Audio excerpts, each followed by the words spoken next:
Hi, I'm Didi, and I teach yoga and Feldenkrais awareness through movement at Down Under School of Yoga. Today, I wanted to do a series of warm-ups for the wrists, elbows, and shoulders because these are areas which can bear a lot of the brunt of your yoga practice. I used to always just rush right into my yoga practice, arrive on my mat, and start. And this can sometimes lead to some problems, injuries, pain, stress. And I've found that doing these warm-ups can be really helpful, both in preventing injury and, if you have an injury, in helping you recover from the injury. So to start, you can start sitting or standing, whichever you prefer. And I'm just going to interlace your fingers and start making a little circle with the wrist. And it will feel like your elbows are pistoning up and down. And just go several times in one direction. Just warming up the wrists, getting all the joints moving. And then start to go in the other direction. Again, just pistoning the elbows up and down. It can help to find your breath. Start bringing your attention into your body.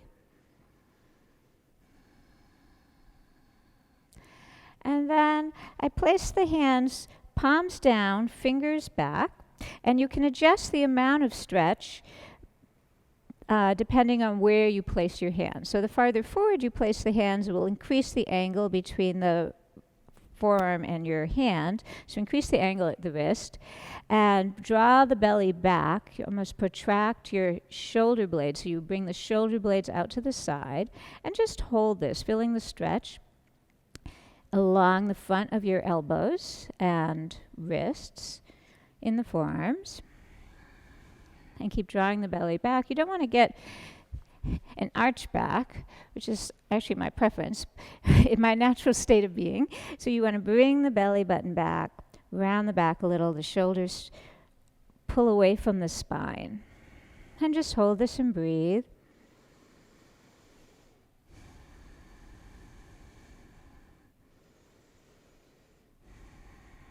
As the tendons lengthen, you may want to move the hands a little more forward. If you're feeling too much strain, certainly move the hands back by the hips.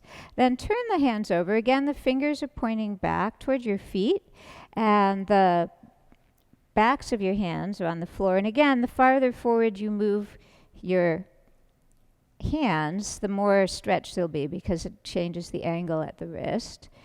And the front of the elbow, the antecubital fossa, that crease there, you can just gently sort of push it forward so that it's facing forward, and then bring it back, and then forward. I'll change the angle. So you can see how the front of the elbow crease goes forward. So you're getting a nice stretch. This is also a good stretch for the elbows. A lot of people get lateral epicondylitis or tennis elbow along the outer side of the elbow, or sometimes you can get pain on the inner side, medial epicondylitis. And so this is a good stretch for both areas.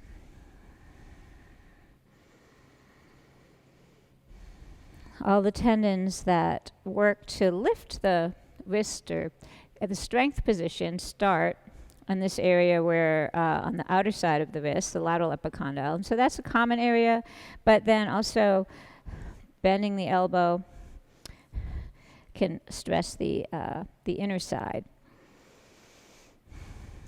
Good. And then just place the hands in front of you. Come onto your hands and knees, fingers pointing outward, wrists under shoulders, knees under hips, and again, draw the belly in a little bit, and then gently start to bring your shoulders from side to side. And again, this stretches the forearms, the front of the wrist. You can keep the front of the elbow pointing forward. So you're just getting a gentle stretch from side to side. You can also feel the weight going into the fingers. Wrist warm-ups are very important if you're doing a lot of arm balances, handstands. And it can also give you the sense of what you're feeling with the floor if you were doing a handstand, just by moving your shoulders from side to side, how the fingers adjust to the weight. And then you can start to make a little circle with the hips, which will bring your arms into a circle over the wrists.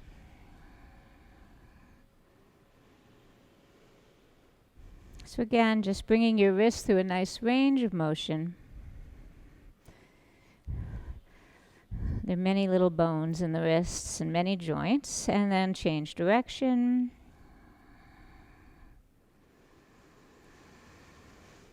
Belly continues to pull back toward the spine, keeping the lower back rounded instead of arched.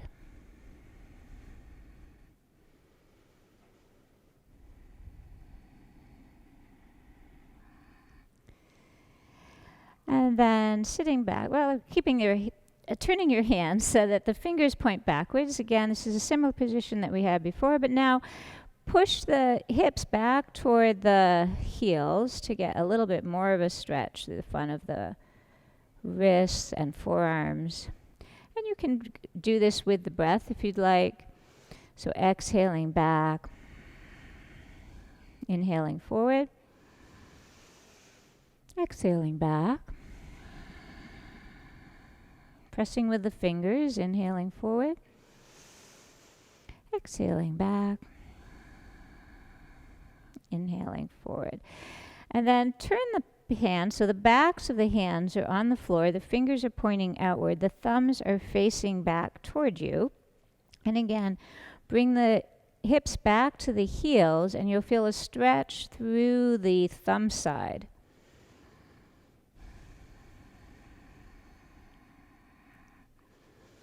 Another common place of tendinitis is along the thumbs. It's called decurvains tendinitis. And there are two tendons, which I'll show you in a minute where they are, that run through a sheath that holds the tendons in place. And that's a common place to get tendinitis. So you can just release that, maybe shake out the wrists a little bit. A nice thing to do here is to hold onto your wrist. You can use your index and thumb or middle fingers and just at those bumps of the two bones and just pull down slightly, kind of lengthening the tendons, make a soft fist, and make a little circle. Going in one direction, the other direction, sort of putting some traction on the tendons.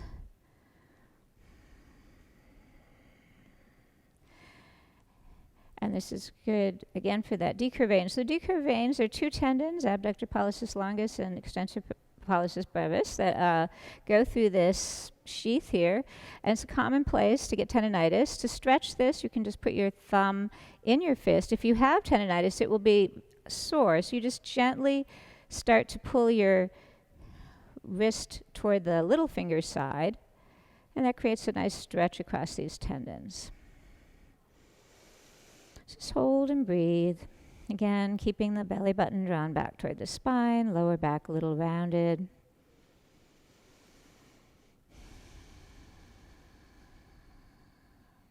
And then the other wrist pulling down, creating some tension on the tendons, and soft fist, making a gentle circle. First in one direction, then the other direction.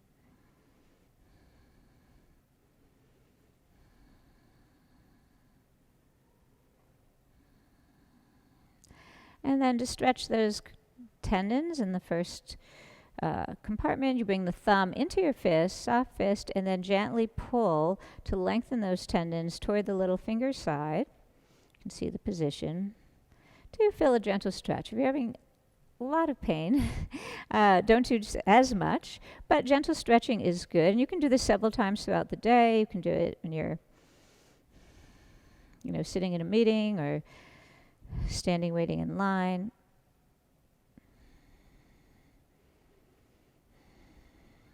And another good exercise for the wrists is to come onto the, again, hands and knees, called first knuckle raises.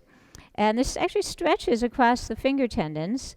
You keep the fingers down and you lift the palms away from the floor, and then you slowly bring the palms back down.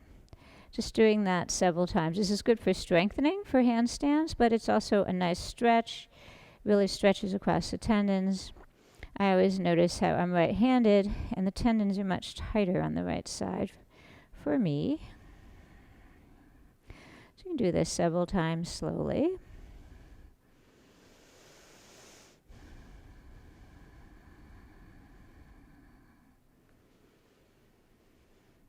Good. And then sitting back onto the heels.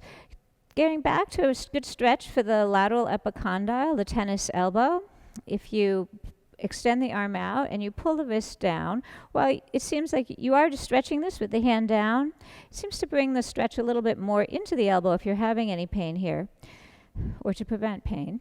Just by holding the arm out, elbow straight, pulling the wrist down, creates a nice stretch across the lateral epicondyle. And you can also do this when you're doing something else, standing in line or taking a break from working on the computer. You can just hold this stretch. You don't have to change position. Just bring the arm out, pull down on the wrist. And then for the inner side, you turn the palm forward and again pull down.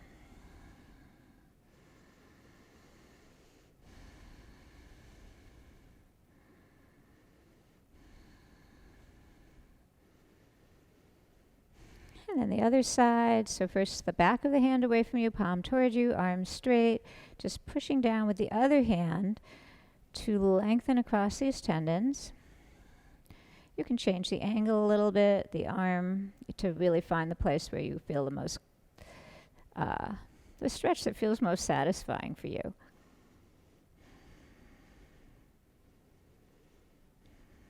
And then getting the inner side, palm faces away, back of the hand towards you, arm still straight, and just pulling the wrist gently down, stretching all those tendons. So all the tendons that move your fingers are in the most of them are in the forearm. There's some in the palm, but they attach to these two spots. And so there can be a lot of strain there, especially with repetitive actions. Or like doing a lot of lifting. If you have young children, it's common to get either decurvains or lateral epicondylitis just from lifting your kids a lot. Good. And then starting with a little bit of shoulder warming up. Let me try this out. Okay, we'll go this way. So first of all, you can just start to stretch. Again, draw a belly button toward the spine. Stretch one arm forward and then bring it back.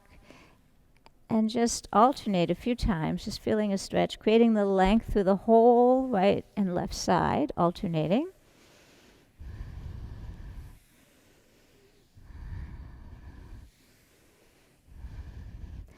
And then going into puppy pose, where again your hips are over your knees, and you just stretch the arms forward. Again, don't let the back arch. You rather want to pull the belly button toward the spine so that you're feeling more of the stretch through the shoulders. Just breathe here. Sometimes it's nice to tent the fingers, feel the head coming down through the arms. Keeping the belly pulled back and in.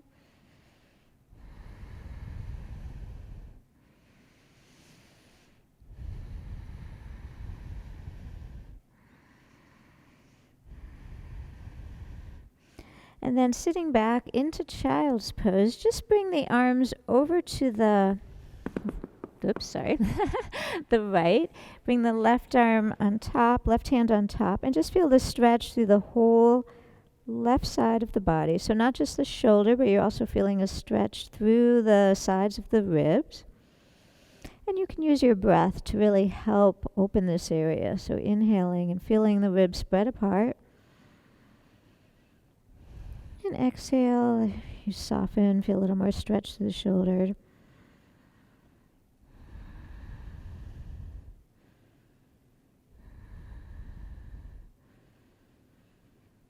And then walk the hands over to the left. And if you'd like, bring the right hand on top. And again, feeling the stretch through the whole outer side of the shoulder, but also across the outer, the lateral, the side of the ribs.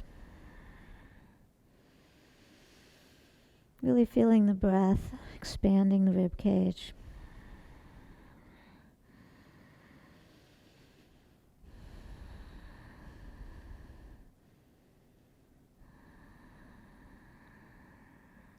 And coming back to the center, rolling up. Another nice stretch to do is to bring one arm across, palm facing backwards, bring the other arm, so here's my left arm, to hold the arm, and turn toward the shoulder that you're stretching. So you want to feel the stretch across the right side of the right shoulder. So rather than turning everything, you turn your upper body toward the right and pull your hand a little over to the left and feel a good stretch across the shoulder, the deltoid muscles, little triceps. And then just switching sides. So again, keeping the body moving toward the left, if you're using your left arm, as you pull your left arm toward the right. Keeping a slow, steady breath.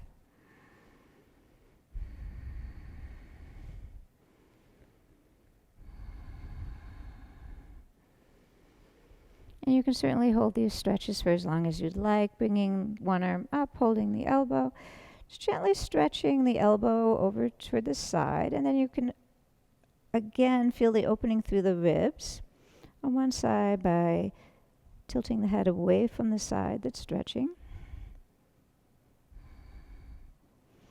And then just changing sides.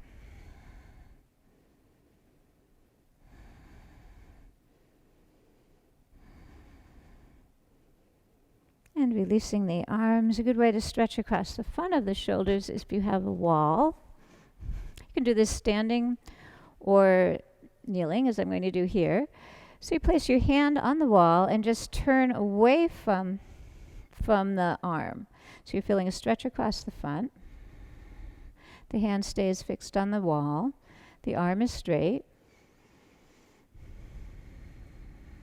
And again, you're using your breath to open up the front of the shoulder. Keeping the belly drawn in.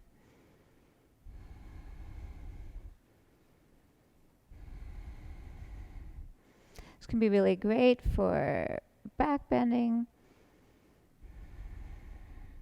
to create more mobility in the front of the shoulder. And then we'll do the other side. So hand planted against the wall and just turn away from the arm. If you have any kind of furniture, you can do this.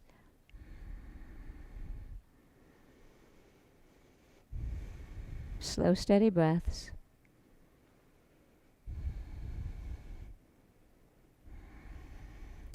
And another great shoulder stretch is to take a block or something similar in size, place it between your palms.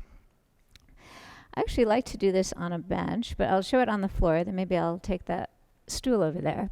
So, elbows on the floor again, belly drawn in, so you're rounding your back, and you bring the head down, so you're stretching across the front of the shoulders, the triceps area, then you can bring the hands back toward the back of your shoulders, the back of your head. Now, if you do have furniture that's a good size, I'm going to just take this for a moment.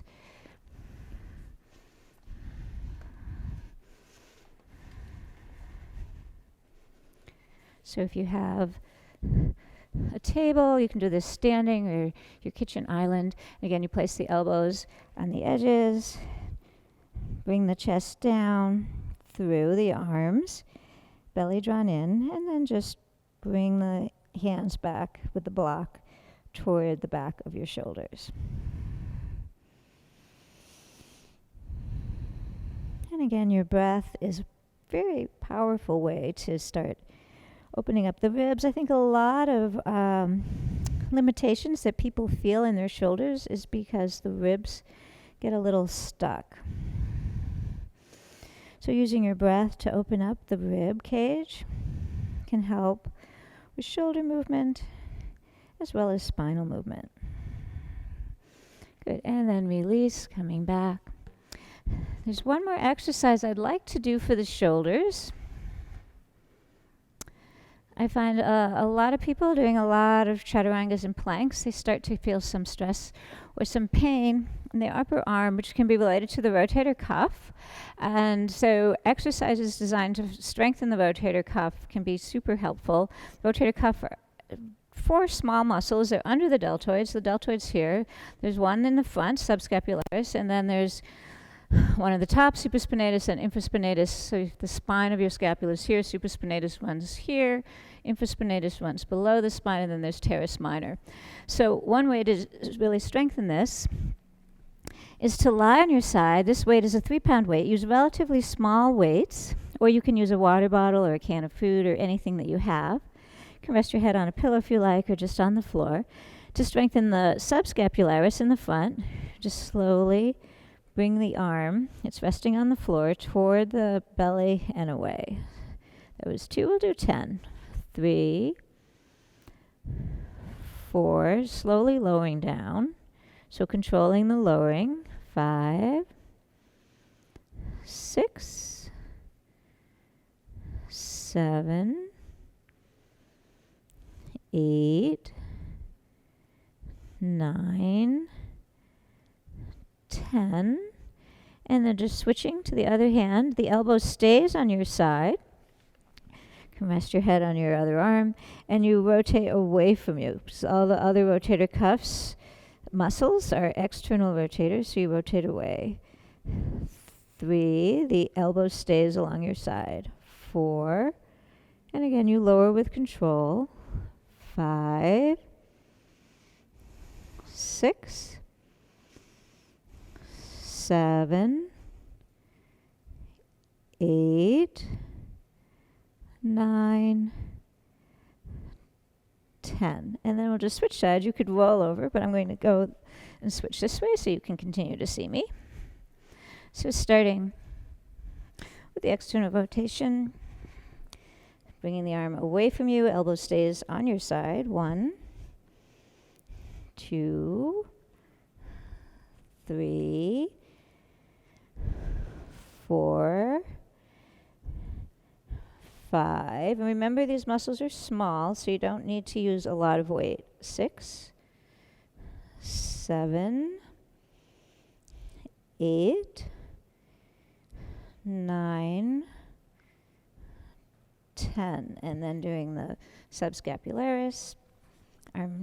Elbow stays on the floor. 1, 2, 3, 4, 5, 6, 7, 8, 9, and 10. And then coming back up.